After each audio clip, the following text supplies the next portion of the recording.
അനുഗ്രഹിക്കപ്പെട്ട നല്ല സമയത്തിനായി ഞാൻ ദൈവത്തെ സ്തുതിക്കുന്നു, സ്തോത്രം ചെയ്യുന്നു.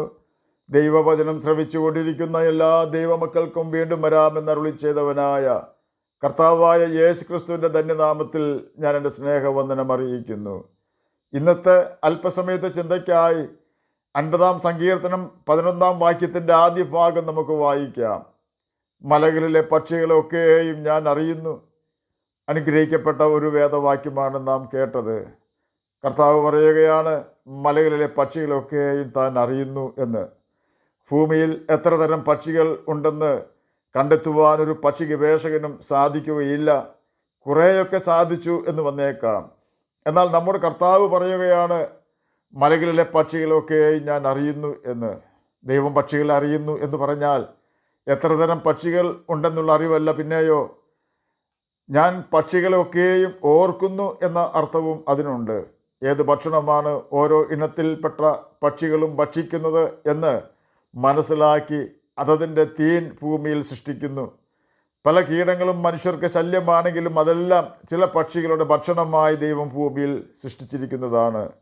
പക്ഷികളുടെ മുട്ടയിടുന്ന കാലം ദൈവം അറിയുന്നു. മുട്ടയിടുന്ന കാലത്ത് മുട്ട നശിച്ചു പോകാതിരിക്കുവാനുള്ള മനോഹരമായ കൂടുകൾ ഉണ്ടാക്കുവാനുള്ള കഴിവ് ദൈവം പക്ഷികൾക്ക് കൊടുത്തിരിക്കുന്നു. പക്ഷികളാണെങ്കിലും അവയ്ക്ക് തണുപ്പിൽ നിന്നും ചൂടിൽ നിന്നും രക്ഷ നേടുവാൻ വസ്ത്രം ആവശ്യമുണ്ടെന്ന് ദൈവത്തിനറിയാം. അതുകൊണ്ട് തന്നെ ഓരോ പക്ഷിക്കും അതതിൻ്റെ ശരീരത്തിനിണങ്ങുന്ന മനോഹരമായ തുവലുകൾ സംരക്ഷണത്തിനും ഭംഗിക്കും വേണ്ടി ദൈവം അവയ്ക്ക് നൽകിയിരിക്കുന്നു. മരക്കൊമ്പിൽ ഇരുന്ന് വിശ്രമിക്കുമ്പോഴും ഉറങ്ങുമ്പോഴും മരക്കൊമ്പിൽ നിന്നും താഴെ വീഴാതിരിക്കുവാൻ പക്ഷികളുടെ കാലിനടിയിലെ പ്രത്യേക സജ്ജീകരണങ്ങൾ ദൈവം അവർക്ക് ഒരുക്കി നൽകിയിരിക്കുന്നു.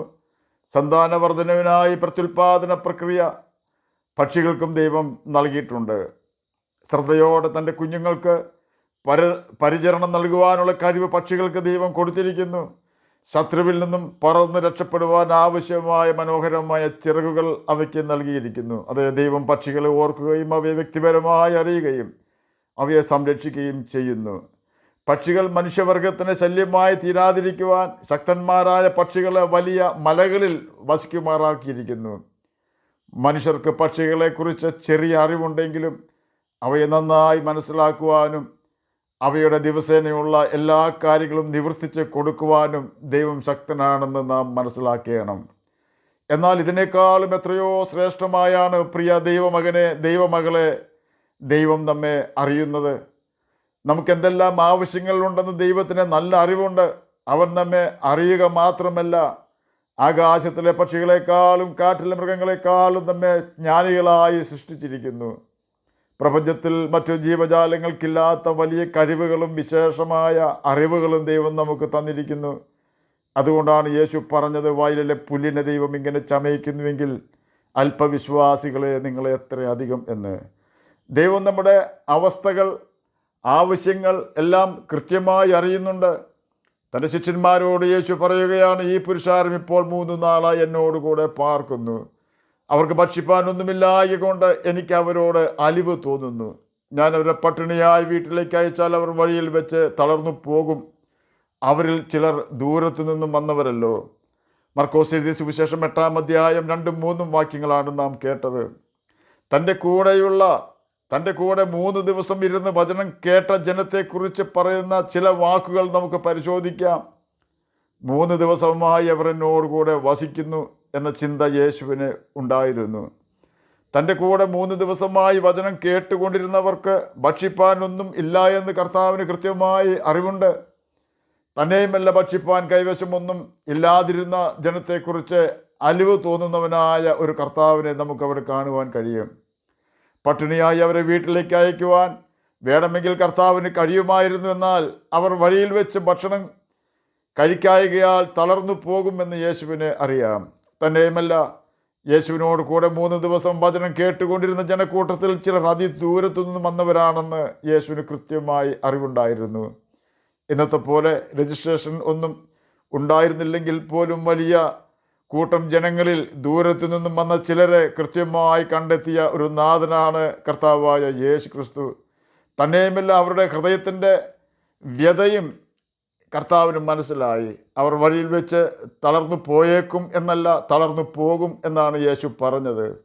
ഈ ഭാഗങ്ങളിൽ നിന്ന് നമുക്കുള്ള സന്ദേശം എന്തെന്നാൽ, ഒന്നാമതായി നമ്മുടെ കർത്താവിന് നമ്മെക്കുറിച്ചുള്ള കരുതൽ വലിയതാണെന്ന് നാം തിരിച്ചറിയണം.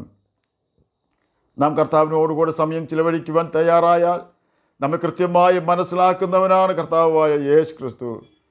അടുക്കളപ്പണി ചെയ്ത് ക്ഷീണിച്ച മാർത്ത അവളെപ്പോലെ തന്നെ മറിയായെ ക്ഷീണിപ്പിക്കുവാനായി ശ്രമിച്ചപ്പോൾ യേശു മറിയായുടെ രക്ഷയ്ക്കെത്തി. കാരണം മറിയ യേശുവിൻ്റെ കാൽക്കലിരുന്ന് അവൻ്റെ വചനം കേട്ടുകൊണ്ടിരിക്കുകയായിരുന്നു.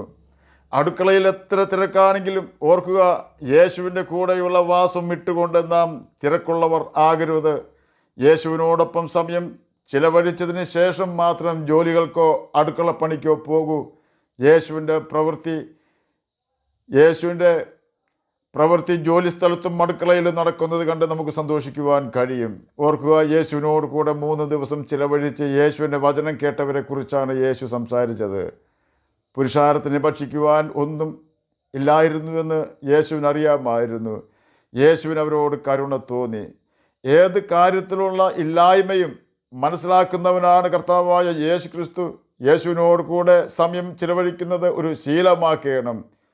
അത്ഭുതം കണ്ട് സന്തോഷിക്കുവാൻ നമുക്ക് കഴിയും. പട്ടിണിയായ ജനത്തെ വീട്ടിലേക്ക് അയച്ചവർ തളർന്നു പോകും. യേശുവിന് നമ്മുടെ ക്ഷീണം നന്നായി അറിയാം. മാനസികമായി പല വിഷയങ്ങളാൽ നാം ഭാരപ്പെടുമ്പോഴും ആരും നമ്മുടെ ആവലാതി കേൾക്കുവാൻ തയ്യാറാകാതെ വരുമ്പോഴും സങ്കടപ്പെടരുത്. നമ്മുടെ ഹൃദയ വ്യത ആർക്കും മനസ്സിലാകാത്തത് കൊണ്ടാണ് നമ്മെ ആരും ശ്രദ്ധിക്കാത്തത്. മനഃപൂർവ്വമല്ല. ആരും നമ്മെ ശ്രദ്ധിക്കുന്നില്ലെങ്കിലും നമ്മുടെ കർത്താവ് നമ്മെ ശ്രദ്ധിക്കുന്നുണ്ടെന്നുള്ള യാഥാർത്ഥ്യം നാം മറന്നു പോകരുത്.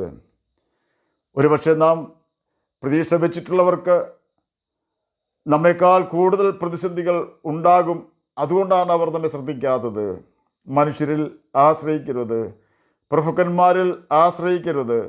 നമ്മെ അവർക്ക് സഹായിക്കുവാൻ കഴിയുന്നതിന് പരിമിതികളുണ്ട്. എന്നാൽ എല്ലാവർക്കും സകലതും അളവ് കൂടാതെ കൊടുക്കുവാൻ കഴിവും മനസ്സും ഉള്ള യേശുവിനോട് പറ. നമുക്ക് വിശ്വസിക്കുവാൻ കൊള്ളാകുന്ന ഒരു ആളെ പ്രപഞ്ചത്തിലുള്ളൂ. അത് കർത്താവായ യേശു ക്രിസ്തുവാണ്. നമ്മുടെ തളർച്ച നമ്മുടെ സ്നേഹിതരോട് പറഞ്ഞാൽ അവർക്ക് നമ്മെ സഹായിക്കുവാൻ പറ്റണമെന്നില്ല. എന്നാൽ ക്ഷീണമെല്ലാം അറിയുന്ന യേശുവിനോട് പറഞ്ഞാൽ തള്ളയാടുകളെ പതുക്കെ നടത്തി കുഞ്ഞാടുകളെ ഭുജത്തിൽ വഹിക്കുന്നവനാണ് കർത്താവായ യേശു ക്രിസ്തു. തളർന്നു പോകുവാൻ അവനൊരിക്കലും സമ്മതിക്കുകയില്ല. അവൻ ആ തളർച്ചയ്ക്ക് പരിഹാരം വരുത്തും. ആ ഭാഗത്ത് തന്നെ ആശ്വസിപ്പിച്ചൊരു വാക്ക്, അവരിൽ ചിലർ ദൂരത്തു നിന്നും വന്നവരല്ലോ എന്നതാണ്. ആ ചിലരിൽ എത്ര പേരുണ്ടെന്ന് നമുക്കറിയില്ല. എന്നാൽ ജനക്കൂട്ടത്തിലുണ്ടായിരുന്ന ദൂരത്തു നിന്നും യേശുവിൻ്റെ അടുക്കൽ വന്നവരെ ആരും തിരിച്ചറിഞ്ഞില്ലെങ്കിലും യേശു അവരെ തിരിച്ചറിഞ്ഞു. ആ യേശുവിൻ്റെ സ്നേഹത്തെ ഓർത്ത് ഞാൻ ദൈവത്തെ സ്തുതിക്കുന്നു. ആൾക്കൂട്ടത്തിൽ ഏകയായി നാം ആയിരുന്നാലും ക്ഷീണിക്കാത്ത 2 കണ്ണ് നമ്മെ നോക്കിക്കൊണ്ടിരിക്കുന്നുണ്ട്. ഉറങ്ങാത്ത 2 കണ്ണുകൾ. പത്രോസിൻ്റെ അധ്വാനത്താൽ ഒന്നും ലഭിക്കാതെ ശൂന്യമായ പടകിനെയും മനോപ്രയാസത്താൽ തളർന്നിരുന്ന പത്രോസിനെയും കണ്ട 2 കണ്ണുകൾ. എന്നെ കേൾക്കുന്ന പ്രിയ ദൈവമകനെ, ദൈവമകളെ, നമ്മെയും ആ കണ്ണുകൾ കാണുന്നുണ്ട്. എനിക്കുള്ളവയെ ഞാൻ അറിയുന്നു എന്ന് യേശു യോഹന്നാൻ എഴുതിയ സുവിശേഷം 10-ാം അധ്യായം 14-ാം വാക്യത്തിൽ രേഖപ്പെടുത്തിയിരിക്കുന്നു. പിതാവ് എന്നെ അറിയുകയും ഞാൻ പിതാവിനെ അറിയുകയും ചെയ്യുന്നത് പോലെ ഞാൻ എനിക്കുള്ളവയെ അറിയുകയും എനിക്കുള്ളവ എന്നെ അറിയുകയും ചെയ്യുന്നു. യോഹന്നാൻ എഴുതിയ സുവിശേഷം 10-ാം അധ്യായം 14-ാം വാക്യമാണ് നാം കേട്ടത്. 1 കൊരിന്ത്യർക്ക് എഴുതിയ ലേഖനം 8-ാം അധ്യായം 3-ാം വാക്യത്തിൽ ഒരുത്തൻ ദൈവത്തെ സ്നേഹിക്കുന്നുവെങ്കിലോ അവനെ ദൈവം അറിഞ്ഞിരിക്കുന്നു എന്നും 1 യോഹന്നാൻ 4-ാം അധ്യായം 8-ാം വാക്യത്തിൽ സ്നേഹിക്കാത്തവൻ ദൈവത്തെ അറിഞ്ഞിട്ടില്ല, ദൈവം സ്നേഹം തന്നെയെന്നും രേഖപ്പെടുത്തിയിരിക്കുന്നു. ദൈവത്തെ നാം അറിയണമെങ്കിൽ ദൈവത്തെ നാം സ്നേഹിക്കണം. അതുപോലെ തന്നെ ദൈവം നമ്മെ അറിയണമെങ്കിലും നാം ദൈവത്തെ സ്നേഹിക്കണം. ചുരുക്കി പറഞ്ഞാൽ, നാം ദൈവത്തെ സ്നേഹിച്ചാൽ നമുക്ക് ദൈവത്തെ നന്നായി മനസ്സിലാക്കുവാൻ ദൈവം ഇടവരുത്തും. അതുപോലെ തന്നെ ദൈവം നമ്മെ അറിയുകയും ചെയ്യും. ദൈവത്തെ എങ്ങനെ സ്നേഹിക്കാമെന്ന് യോഹന്നാൻ എഴുതിയ സുവിശേഷം 14-ാം അധ്യായം 21-ഉം 23-ഉം വാക്യങ്ങളിൽ വ്യക്തമാക്കിയിരിക്കുന്നു. എൻ്റെ കൽപ്പനകൾ ലഭിച്ച് പ്രമാണിക്കുന്നവൻ എന്നെ സ്നേഹിക്കുന്നവനാകുന്നു. എന്നെ സ്നേഹിക്കുന്നവൻ എൻ്റെ പിതാവ് സ്നേഹിക്കുന്നു. ഞാനും അവനെ സ്നേഹിച്ച് അവൻ എന്നെ തന്നെ വെളിപ്പെടുത്തും. യേശു അവനോട്, എന്നെ സ്നേഹിക്കുന്നവൻ എൻ്റെ വചനം പ്രമാണിക്കും. എൻ്റെ പിതാവ് അവനെ സ്നേഹിക്കും, ഞങ്ങൾ അവൻ്റെ അടുക്കൽ വന്ന് അവനോടുകൂടെ വാസം ചെയ്യും.